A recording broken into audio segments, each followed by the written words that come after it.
तो पिछले पार्ट में हमने देखा साकामोटो से मिलने उसी की टीम का पुराना मेंबर शिन उसकी दुकान पर जाता है और वो उसे मारने के मिशन से आया था, पर वो इस काम में फेल हो जाता है। और जब वो अपने बॉस को ये सब बताने जाता है तो वहाँ एक भयंकर फाइट शुरू हो जाती है। पर तभी साकामोटो अचानक से आ जाता है और उन सबको मार के शिन को वहाँ से बचा लेता है। और अब शिन साकामोटो की दुकान पर ही काम करता है और साकामोटो की फैमिली के साथ ही रहता है। एक दिन शिन और साकामोटो अपनी दुकान के लिए शॉपिंग करने गए थे। साकामोटो अपने लिए कुछ स्नैक्स खरीद लेता है और फिर वो बाकी सामान लेने जा ही रहे थे कि तभी उनके ऊपर एक लड़की खिड़की तोड़कर गिर जाती है, जिससे उनका सारा सामान खराब हो जाता है। फिर हम देखते हैं कुछ लोग उस लड़की के पीछे पड़े हुए हैं और वो उनसे लड़ने के लिए तैयार हो जाती है। शिन साकामोटो से कहता है हमें यहाँ से दूरी भाग जाना चाहिए, पर साकामोटो अभी भी अपने स्नैक्स के खराब होने के गम में डूबा हुआ था। और उतने में ही उनकी फाइट स्टार्ट हो जाती है। शिन उस लड़की के फाइटिंग स्टाइल को देखकर कहता है ये तो ताइची मार्शल आर्ट्स है। और तब एक गुंडा उसे पकड़ लेता है और दूसरा उसे मारने ही वाला था कि तभी साकामोटो उसे रोक लेता है और उसे जोर का एक पंच मारता है और शिन उसके साथी के सर पर एक बॉक्स फेंककर मारता है। फिर तभी वहाँ और गुंडे आ जाते हैं और उनका पीछा करने लगते हैं, पर साकामोटो उन दोनों को लेकर वहाँ से भाग जाता है। अगले सीन में हम देखते हैं वो बंदा अपने बॉस को बताता है कि वो लड़की बच के भागने में कामयाब हो गई और उसमें उसके दो दोस्तों ने उसकी मदद की है। उसका बॉस कहता है तुमने उसे बच के जाने कैसे दिया। तभी हम देखते हैं एक आदमी आके उसका गला काट देता है। फिर हम देखते हैं दो हिटमैन भाइयों को जो उस लड़की को पकड़ने का काम ले लेते हैं। फिर शिन उस लड़की से पूछता है कि आखिर वो गुंडे उसके पीछे पड़े क्यों थे। तब वो कहती है कि वो एक बड़े माफिया फैमिली से बिलोंग करती है और वो गुंडे उसके फैमिली के सीक्रेट लॉकर की चाबी के पीछे पड़े थे जो कि उसके पेरेंट्स ने उसे सौंप दिए है। फिर शिन उसे कहता है ऐसा भी क्या है खास उस चाबी में, फेंक दो उसे। फिर वो कहती है उस चाबी को बचाते बचाते उसका पूरा खानदान खत्म हो गया और वो इतनी आसानी से इसे कैसे फेंक सकती है। वो ये सब बता ही रहे थे कि तभी साकामोटो के मुंह पर एक जोर की लात पड़ती है और वो दूर जाकर एक बिल्डिंग पर गिर जाता है। और जब शिन उसे मारने के लिए आगे बढ़ता है तो वो उसका हाथ पकड़ लेता है और शिन से कहता है हमने तुम्हारे दोस्त को मार दिया, इसलिए क्या तुम्हें गुस्सा आ रहा है। शिन उसके रिप्लाई में कहता है तुम्हें क्या लगता है तुम एक लेजेंडरी हिटमैन को इतनी आसानी से मार सकते हो। इतना कहते साकामोटो उसे एक जोर का पंच मार के जमीन पर पटक देता है और वहाँ का फ्लोर भी टूट जाता है और वो उस बिल्डिंग के अंदर आ जाते हैं। फिर उनमें कुछ बातें होती है। तेरी जबान बहुत चलती है सूर्या, हाथ ज्यादा चलता है। मेरी पावर को मत भूल, तो मुझे याद रखने की जरूरत नहीं। फिर वो लू को उकसाते हैं और वो गुस्से में उन पर हमला कर देती है, पर साकामोटो उसे रोक लेता है और शिन उसे बताता है कि वो दोनों अभी तुम्हें मार देते। और तभी बाचो साकामोटो पर नाइफ फेंक के मारता है, पर साकामोटो उसे बड़ी आसानी से पकड़ लेता है। फिर वो दोनों साकामोटो पर बिना रुके हमला करते हैं, पर साकामोटो किचन के अपने सारे सामानों से उनका मुकाबला करा था।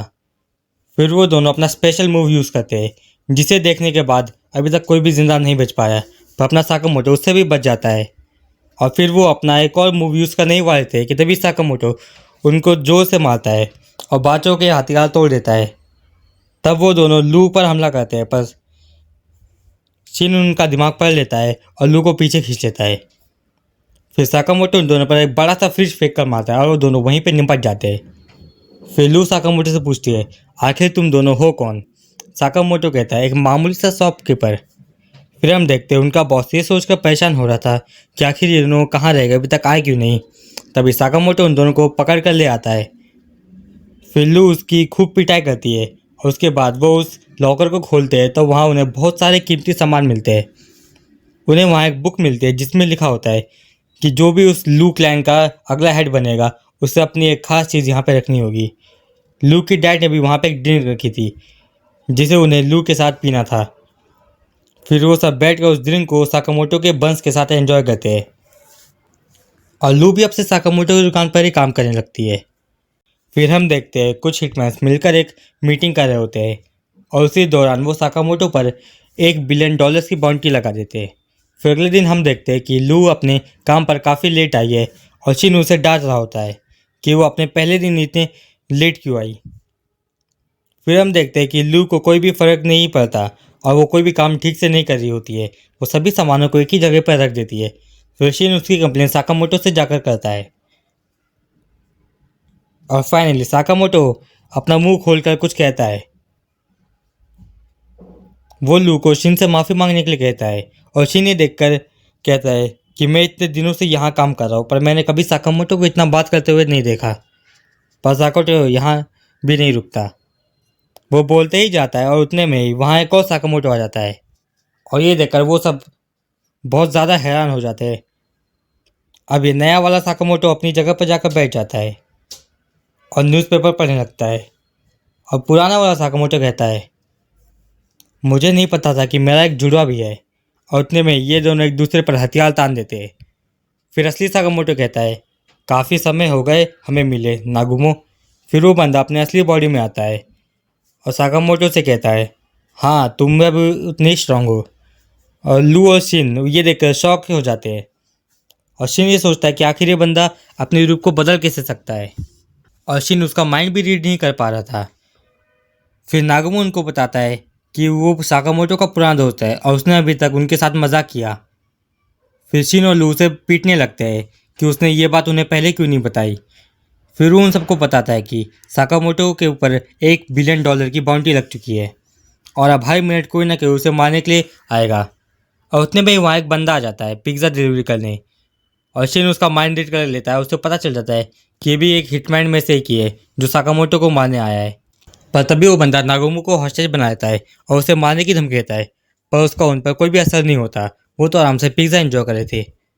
फिर अचानक से नागुमो उसे पीछे से आकर पकड़ लेता है और उसे मारने वाला था कि साकामोटो उसे रोक लेता है उसे मारने से। पर तब तक नागुमो उसे मार चुका था। फिर नागुमो उनसे कहता है कि अब हर कुछ मिनटों में कोई ना कोई तुम्हें मारने के लिए आएगा और क्या पता मैं भी उनमें से ही हूँ। अरे नहीं मैं तो मजाक कर रहा था। साकामोटो उसे कोई भी रिएक्शन नहीं देता। फिर नागुमो वहाँ से जाने वाला था कि तभी उसे कुछ याद आता है। वो उस बंदे की लाश को ले जाना भूल ही गया था। फिर हम देखते हैं कि अब तक यहाँ जो भी हो रहा था उसे कुछ ना कोई लोग देख रहे थे और ये सब देखकर वो साकामोटो को मारने की प्लानिंग बना रहे थे। उन्हें ये लग रहा था कि साकामोटो रिटायर हुए काफ़ी समय हो चुका है तो वो काफ़ी कमज़ोर हो गया होगा, पर असलियत में ऐसा बिल्कुल भी नहीं था। फिर साकामोटो कैमरा की तरफ देख कर कहता है अगर तुमने मुझ पर और नज़र रखने की कोशिश की तो मैं तुम्हें नर्क का एहसास दिलाऊंगा।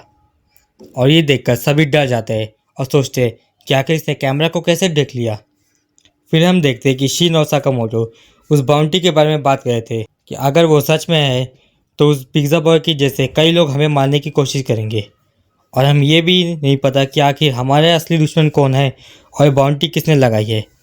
तभी वहाँ साकामोटो की बेटी आ जाती है जो काफ़ी खुश हुई थी क्योंकि कल वो लोग अम्यूज़मेंट पार्क घूमने जा रहे थे।